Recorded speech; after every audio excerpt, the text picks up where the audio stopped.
อย่านิ่งนอนก่อนตายจำให้มั่นจงรังสรรค์ให้ชีวีมีความหมายทำความดีแวววับประดับกายก่อนชีพวายเร่งสร้างทางนิพพานขอถวายความนอบน้อมแด่พระรัตนตรัยมีพระพุทธเจ้าเป็นต้น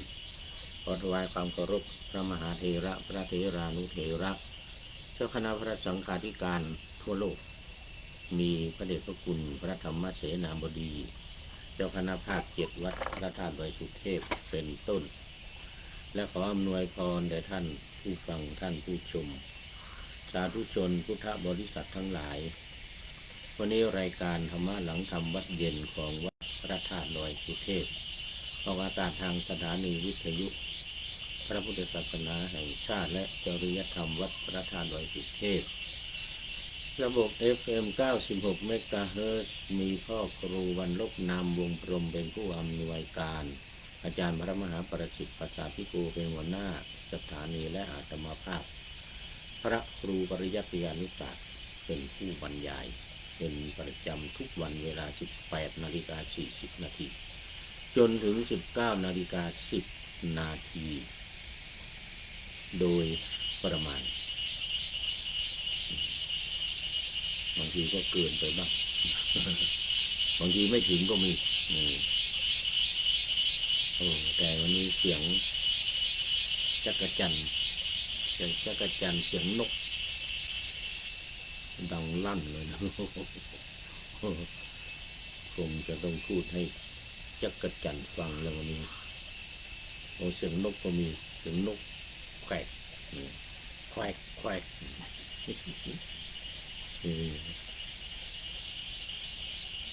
เหมือนอยู่ในป่านะเนี่ยบนดอยบนดอยมีป่าวันนี้ก็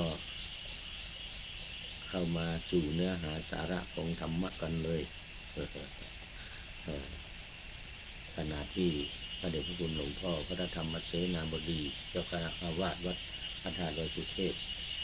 นำพระภิกษุสงฆ์สามเณรอุบาสกอุบาสิกาศรัทธาญาติโยมทำสมถกรรมฐานคือการบริกรรมการนับและการระลึกตาม3อย่างนะแต่พระเดชพระคุณหลวงพ่อทำบริกรรมอย่างเดียวในหัวข้อพุทธานุสติ1 ใน 10นะอนุสติ10อย่างแต่เอาอานาปานสติข้อที่9มารวมด้วยคือกำหนดลมหายใจเข้าหายใจออกขณะลมหายใจเข้าก็บริกรรมว่าพุทลมหายใจออกว่าโทยาวๆหายใจเข้ายาวๆลึกๆพุทพุทยาวๆแล้วก็โทออกมายาวๆหายใจออกโทหายใจเข้าพูเพื่อความสงบแห่งจิตภายในเป็นอุปจารสมาธิอัปปนาอัปปนาสมาธิอย่างน้อยอุปจารสมาธิแล้วก็เน้นอัปปนาสมาธิคือแน่วแน่ถ้าเป็นองค์ฌานที่4ก็คณิเขาเรียกว่าเอกคตารมณ์มีอารมณ์เป็นหนึ่งแน่วแน่มีสติมีสัมปชัญญะแล้วก็อุเบกขาคอยกำกับเรียกว่าอัปปนาสมาธิเป้าหมายสูงสุดเพื่อให้เกิดปัญญามันจะเกิดเองนะไม่ใช่ให้มันเกิดมันจะเกิดของมันเองเมื่อบารมีมาถึงมาครบเกิดปัญญาแล้วก็บรรลุธรรมเป็นขั้นเป็นตอนไปเอง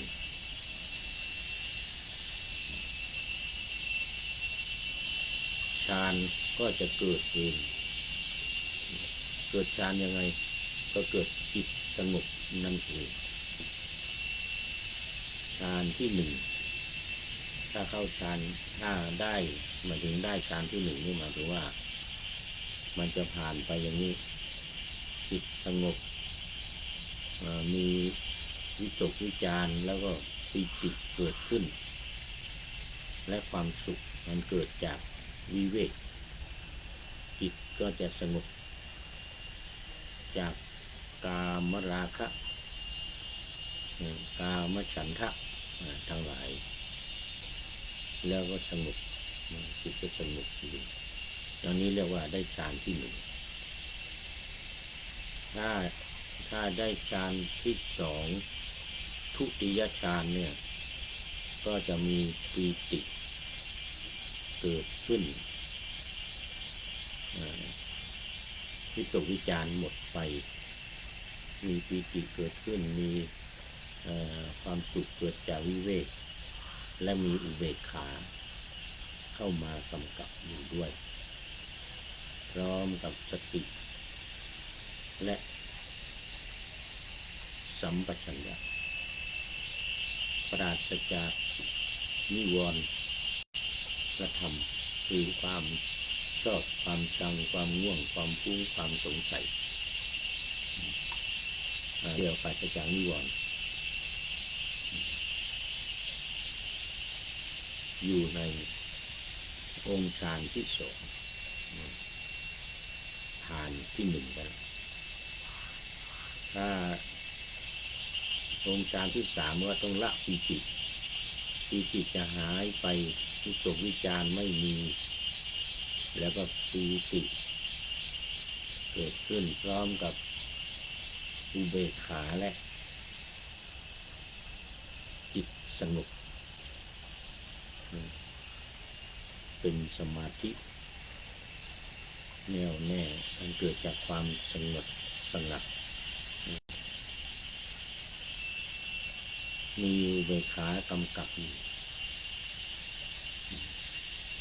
แล้วก็มีจิตผุดขึ้นจิตตั้งมั่นเป็นเอกคตารมณ์จะมีสององค์คือองค์ของความสุขละปีติเกิดความสุขและอุเบกขาสติสัมปชัญญะกำจัดโทมนัส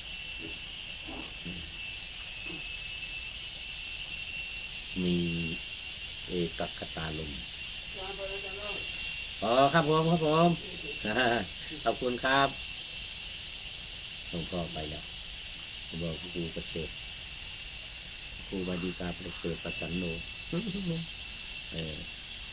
ใกล้เวลาแล้วนี่ใกล้เวลาที่วัดพระธาตุดอยสุเทพตีห้าไม่ใช่ตีห้าตอนนี้5 โมงเย็นเนี่ยนะ17:30 นาทีปุ๊บระฆังดังขึ้นระฆังทำวัดเย็นเสร็จแล้วเดี๋ยวประเด็นคุณหลวงพ่อขึ้นไปประมาณ17:40 นาทีเดี๋ยวครูนี้ก็จะขึ้นไป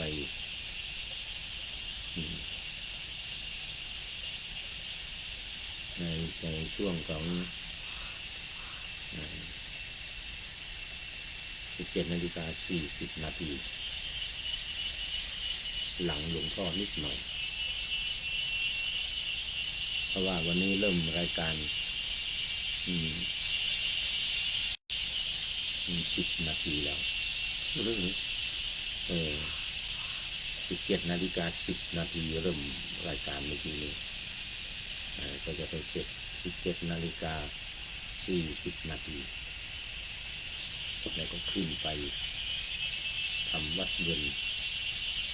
ไหว้พระธาตุทำวัดเย็น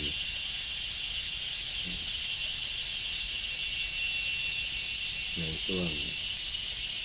17:50 นาที45 ถึง 50 นาทีเริ่มทำวัดเย็น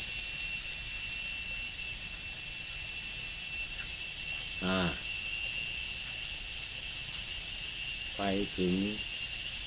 18:40 นาทีเสร็จเป็นประจำเลยขึ้นกรรมฐานเรียบร้อย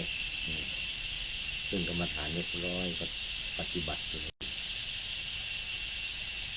พุทโธพุทโธเป็นสมถะกรรมฐานพุทธานุสติบวกอานาปานสติเอาไว้เวลาหายใจเข้าหายใจออกกำหนดด้วยหรือบางทีนับด้วยก็ได้พุทยาวๆเข้าไปโธออกมายาวๆแล้วก็นับ1ครั้งขึ้นมาถึงครั้งที่1เข้าไปอีกพุทยาวๆโธออกมายาวๆ2 3 4 5 6 7ไปจนถึง56เพราะว่าพุทธคุณหรือคุณของพระพุทธเจ้าเนี่ยมี56ที่ว่า56นี่เพราะว่านับคำบาลีนะนับคำบาลีพุทธคุณน่ะนับคำบาลีพุทธคุณน่ะตั้งแต่อิติปิโสภะคะวาอะระอะไรนะอิติปิโสภะคะวา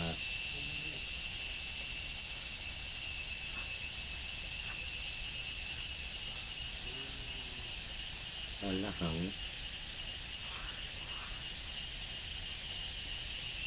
อรหังเป็นพระอรหันต์อรหังสัมมาสัมพุทโธผู้ตรัสรู้ชอบด้วยพระองค์เองนะแล้วก็วิชชาจรณะสัมปันโนถึงพร้อมด้วยวิชาและจรณะเนี่ยนะสุขโตเสด็จไปด้วยดีโลกวิทูรู้แจ้งโลกปุริสธรรมสารถิอนุตตโรปุริสธรรมสารถิเป็นผู้สอนเป็นสารถีสอนบุรุษที่สมควรฝึกได้ไม่มีใครยิ่งกว่าอนุตตโรไม่มีใครยิ่งกว่าสัทธาเทวมนุษย์สานังเป็นครูของเทวดาและมนุษย์ทั้งหลายพุทโธเป็นผู้รู้ผู้ตื่นผู้เบิกบาน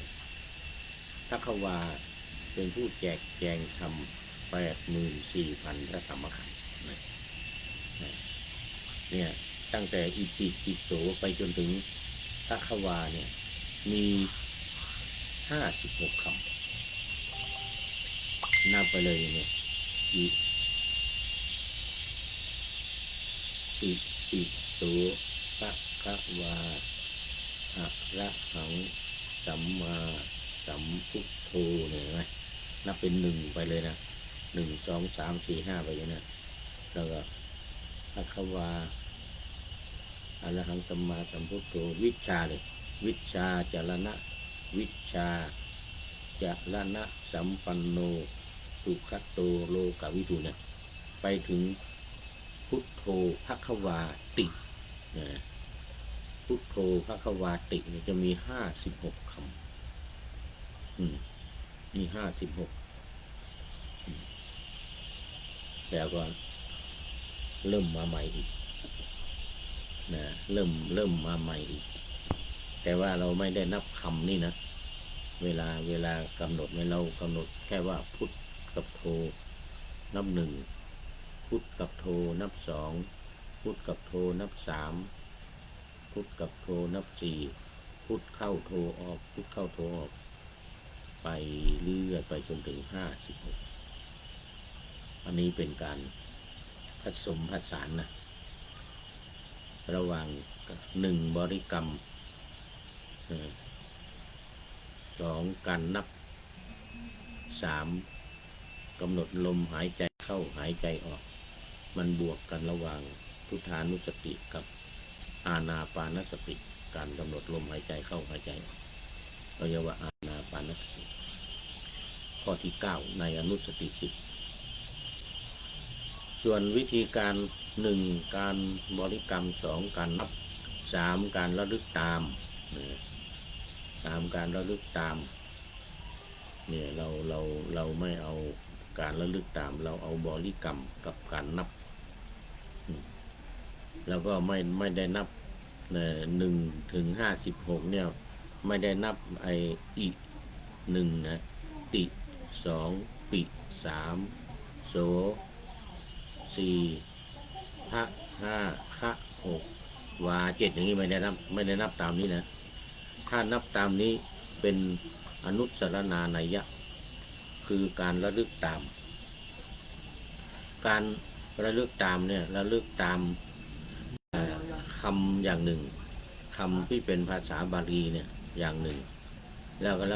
ะลึกตามความหมายก็อีกอย่างหนึ่งเอาระลึกตามคำภาษาบาลีก่อนเราจะนับ1 ถึง 56โดยระลึกว่าอิ1ติ2ปิ3โส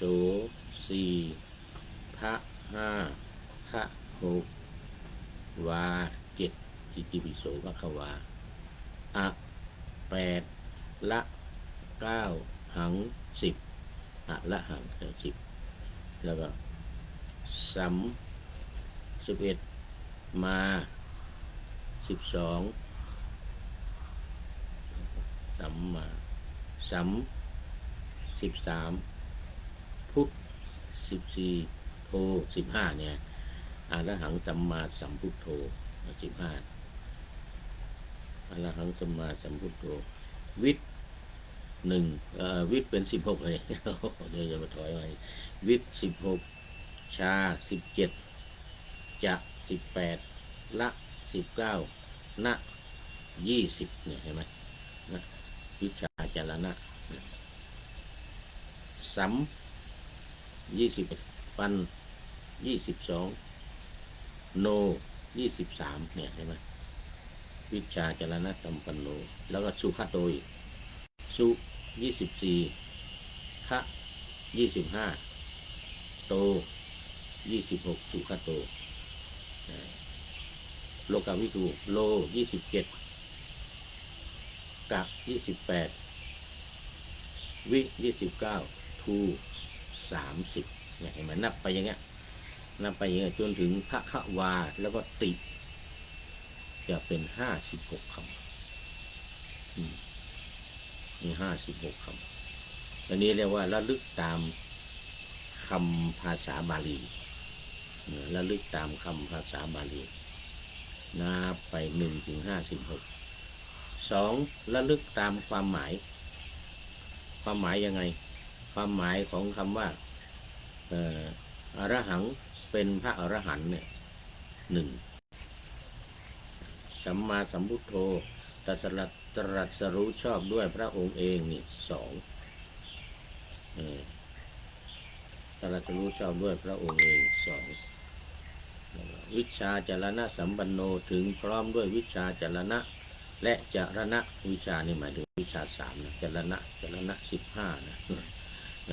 เราไม่ต้องเอารายละเอียดถึงขนาดนั้นวิชาจรณะสัมปันโนถึงพร้อมด้วยวิชาจรณะนี่3สุขโตเสด็จไปดีแล้วนี่4โลกาวิทูเป็นผู้รู้แจ้งโลกนี่5อนุตตโลปุริสธรรมสารถิเป็นครูผู้สอนของเป็นผู้ฝึกบุรุษได้ที่สมควรฝึกได้ไม่มีใครยิ่งกว่านี่เป็น6ใช่ไหมเป็น6สัทธาเทวมนุษย์สานังเป็นครูผู้สอนเทวดาและมนุษย์ทั้งหลายเป็น7พุทโธเป็นผู้รู้ผู้ตื่นผู้เบิกบานเป็น8ภควาเป็นผู้แจกแจงธรรม 84,000 พระธรรมขันธ์เป็น9นี่เรียกว่าพุทธคุณ9ระลึกถึงคุณของพระพุทธเจ้าระลึกถึงพุทธคุณ9คืออันนี้เรียกว่าอนุสรณานัยยะข้อที่3ข้อที่3นะข้อที่1คืออะไรบริกรรมมะบริกรรมนัยยะข้อที่1การบริกรรมเนี่ยแล้วข้อที่2คืออะไรการนับขณนานัยยะการนับ แล้วข้อที่ 3คืออนุสรณานยะระลึกตามคุณของพระพุทธเจ้า2 อย่างซึ่งได้คุณ9อย่างพุทธคุณ9โดยการนับตามความหมายในบทพุทธคุณที่เราสวดกันทุกวันนี้นี่เห็นไหมเป็นการระลึกตามพุทธคุณของพระพุทธเจ้าตามคำบาลีก็56ตั้งแต่อิติปิโสภควาไปจนถึงพุทโธภควาติมี56คำก็เป็นพุทธคุณเหมือนกันเป็นพุทธคุณ9อย่างนี่แหละถ้าแปลความหมายเป็นภาษาไทยมาเป็นพุทธคุณ9อย่างดังนั้นการปฏิบัติแบบสมถกรรมฐานจึงมีวิธีการ3อย่างนี้คือ 1. บริกรรม 2. นับ 3. ระลึกตามนี่คือวิธีการปฏิบัติสมถกรรมฐานที่นิยมในภาคเหนือภาคอีสานแม้ภาคกลางก็ทำเหมือนกันบางสำนักแล้วมันมามีสำนักพองหนอยุบหนอขึ้นมานี่ สายพวกนี้ก็ดังเหมือนกันสายวัดมหาธาตุ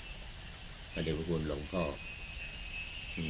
พระธรรมธีรราชมหามุนีนะหรือหลวงพ่อ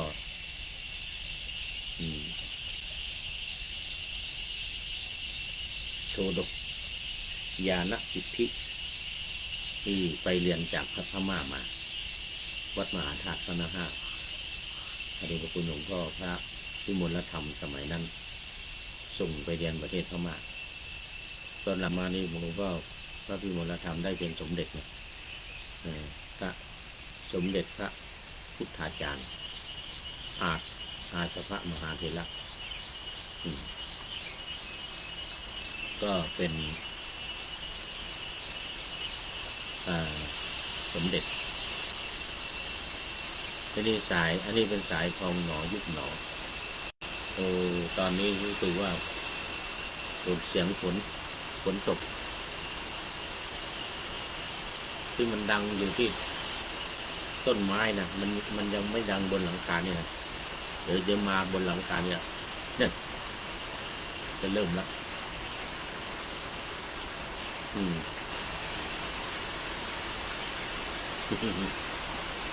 ก็เสียงคงเศร้าเดี๋ยวจะต้องขยับเข้ามาใกล้หน่อยเพราะงั้นเดี๋ยวจะไม่ได้ยินเสียงต้องขยับเข้ามาใกล้ๆหน่อย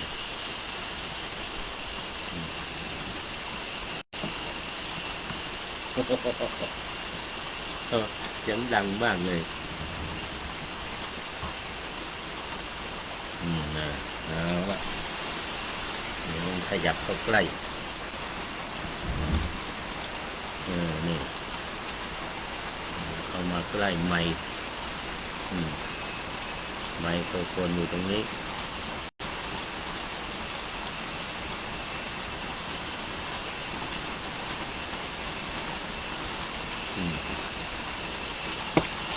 เข้าใกล้ไมค์หน่อย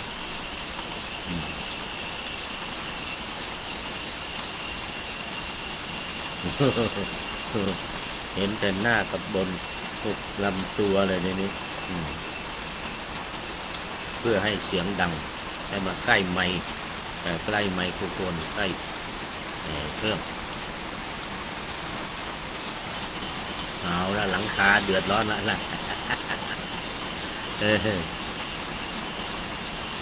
สังกะสีหลังคาสังกะสีตอนนี้พูดถึงที่ผ่านมานี้พูดถึงสมถกรรมฐานนะที่พระเดชพระคุณหลวงพ่อกำลังนำทำปฏิบัติอยู่แล้วทางด้านวิทยุนี้ก็มอบหมายให้ผู้พูดนี้บรรยาย นำปฏิบัติวิปัสสนากรรมฐานเมื่อปฏิบัติวิปัสสนาก็มีหลักการ3อย่างเมื่อกี้นั้นเป็นสมถะนะสมถกรรมฐานวิปัสสนาก็มี3อย่างเหมือนกันก็คือ 1. การฟัง 2. การคิดเอง 3. การพิจารณาตามหัวข้อธรรมที่พุทธองค์ทรงวางไว้เรียกว่าพุทธองค์ทรงวางไว้73ข้อที่พระพุทธองค์ทรงวางไว้73ข้อก็คือขันธ์5อายตนะ12เป็น17ธาตุ18เป็น35อินทรีย์22เป็น57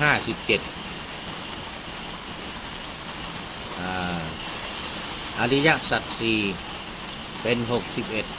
61ปฏิจจสมุปบาท12เป็น73นะเป็น73แล้วก็เป็น73ดังนั้นพิจารณาตีความหมายอธิบายความทั้ง73ข้อนี้ข้อใดข้อหนึ่งหมวดใดหมวดหนึ่งในจำนวน6หมวดนี้คือหมวดขันธ์5ก็พิจารณาถึงว่าขันธ์5มีอะไรบ้าง1รูป2เวทนา3สัญญา4สังขาร5วิญญาณว่ารูปหมายถึงอะไรรูปก็คือหมายถึงร่างกายเหล่านี้ที่มีหูมีตามีแข้งมีขามีแขนมีหลังมีศีรษะมีหัวเนี่ยนะอันนี้เรียกว่าขันธ์5เป็นรูปเวทนาคือความรู้สึกของเราว่าขณะนี้เป็นสุขหรือเป็นทุกข์หรือไม่สุขหรือไม่ทุกข์สุขใจสุขกายทุกข์ใจทุกข์กายอันนี้ก็เรียกว่าเวทนานึกถึงเวทนาพิจารณาว่านี่คือเวทนานะ3สัญญาความจำเนี่ยจำได้หมายรู้เช่นจำได้ว่าขณะนี้กำลังพูดเรื่องอะไรท่านผู้ฟังกำลังฟังอยู่นี้จำได้ว่าหลวงพ่อพูดอะไร นี่คือสัญญาความจำจำไว้พูดเรื่องขันธ์5พูดเรื่องยตนะ12พูดเรื่องสมถกรรมฐานเรื่องวิปัสสนากรรมฐานหนึ่งมีความจำหรือจำได้ว่าเนี่ยเมื่อผ่านมาสักชั่วโมงหนึ่งเนี่ยเราพูดอะไรกับใครมีอะไรเกิดขึ้นหรือ1วันผ่านมาตอนเช้ามาถึงตอนเย็นเนี่ยมีอะไรเกิดขึ้นบ้างเราทำงานอะไรบ้างพูดคุยเรื่องอะไรกับใครบ้างจำได้อย่างนี้เรียกว่าสัญญาแม้ผ่านไป1วันผ่านไป2วัน3วัน5วันยังจำได้อยู่ก็เรียกว่าสัญญาสังขารคือการปรุงจิตของเราว่าขณะนี้เป็นบุญหรือเป็นบาปหรือว่าไม่ใช่บุญไม่ใช่บาปที่กำลังทำอยู่เนี่ยกำลังฟังอยู่เนี่ยเป็นสิ่งที่ดีหรือไม่ดีเป็นบุญหรือเป็นบาปนี่คือสังขารวิญญาณคือตัวรู้อะไรนี้ตัวรู้ยังไงมันรู้ว่าขณะนี้กำลังฝนตกผ่านทางไหนผ่านทางหูมันมีเสียงเข้ามาเสียงจักรจั่นเลไลเสียงแมงว่างเสียงอะไรต่างๆร้องเสียงดังวิญญาณตัวที่อยู่ข้างในรู้ผ่านทางหูนี่ ถ้าผู้ชมกำลังอยู่หน้าจอเนี่ย เห็นหลวงพ่อกำลังนั่งพูดอยู่นี่ อันนี้เป็นรูปผ่านทางตาของโยมที่เห็นอยู่เนี่ยใจอยู่ข้างในรู้เหล่านี้เป็นต้นเรียกว่าปฏิบัติวิปัสสนาปฏิบัติวิปัสสนาวันนี้หมดเวลาพอดีหมดเวลาพูดถึงสรุปก็คือสองอย่างสมถะกรรมฐานวิปัสสนากรรมฐานการปฏิบัติสมถะกรรมฐานคือยังไงวิปัสสนากรรมฐานคือปฏิบัติยังไงอันนี้คือรายการธรรมะหลังธรรมวัดเย็นในวันนี้เอาตอนนี้ก็เสียงดังมา หมดเวลาพอดีข้อคิดท้ายรายการวันนี้ได้จากสถานีธรรมสถานีธรรมเขาบอกไว้ว่าอย่านิ่งนอนก่อนตายจำให้มั่นอย่านิ่งนอนใจนะอย่านิ่งนอนก่อนตายจำให้มั่นจงจัดสรรให้ชีวิตมีความหมายทำความดีแวววับประดับกายก่อนชีพวายเร่งสร้างทางนิพพานคือทางไหนคือทางที่กำลังฟังอยู่ขณะนี้สมถกรรมฐานวิปัสสนากรรมฐานนี่คือทางนิพพานหรือปฏิบัติตามมรรคมีองค์8ประการนี่คือทางนิพพานอันนี้ก็ขอบคุณสถานีธรรมไว้ณที่นี้เป็นอย่างยิ่งขออำลาพลากจากผู้ชมฟังที่เดินยืนนั่งนอนฟังทั้งหลายขอให้มีความสุขใจและกายสดชื่นสบายไปตลอดกาลนำเอาธรรมะไปปฏิบัติเพื่อให้กำจัดทุกข์ใหญ่ภัยพานพ้นเกิดตายในวัฏสงสารบรรลุนิพพานทุกท่านกันเถิดขอเจริญพร